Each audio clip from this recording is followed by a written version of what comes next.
जल जीवन हरियाली अभियान के तहत एक पेड़ मां के नाम कार्यक्रम में जिला शिक्षा पदाधिकारी ने लगाया पौधा। बेतिया पश्चिम चंपारण जिले में चल रहे राज्य सरकार के महत्वाकांक्षी जल जीवन हरियाली अभियान के तहत आज एक पेड़ मां के नाम कार्यक्रम का आयोजन किया गया।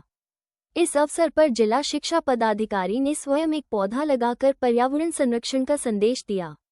उक्त कार्यक्रम में जिला कार्यक्रम पदाधिकारी माध्यम शिक्षा व साक्षरता गागी कुमारी, जिला कार्यक्रम पदाधिकारी स्थापना कुमार अनुभव सहित जिला शिक्षा कार्यालय के कर्मी उपस्थित रहे। कार्यक्रम के दौरान उन्होंने कहा कि पेड़ न केवल धरती की हरियाली बढ़ाते हैं बल्कि स्वच्छ वायु, वर्षा और जीवनदायिनी ऑक्सीजन का प्रमुख स्रोत भी हैं।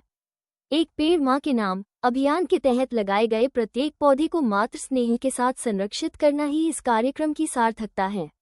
उन्होंने सभी शिक्षकों, विद्यार्थियों और नागरिकों से अपील की कि वे अपने जीवन में कम से कम एक पौधा अवश्य लगाएं और उसकी देखभाल करें ताकि आने वाली पीढ़ियों को भी स्वच्छ और हरित वातावरण मिल सके। संबंधी समस्याएं हैं उनसे दूरी बनाएं, तो उसके लिए कि ये सार्थक पहल है और बड़ा अच्छा लग रहा है कि एक पेड़ हमने लगाया है एक माँ के नाम। तो पेड़ भी हमारी माँ समान है और माता को भी इसका जैसे वर्चस्व मिलता है इसका भी हमें मिलेगा। यही शुभकामनाएं।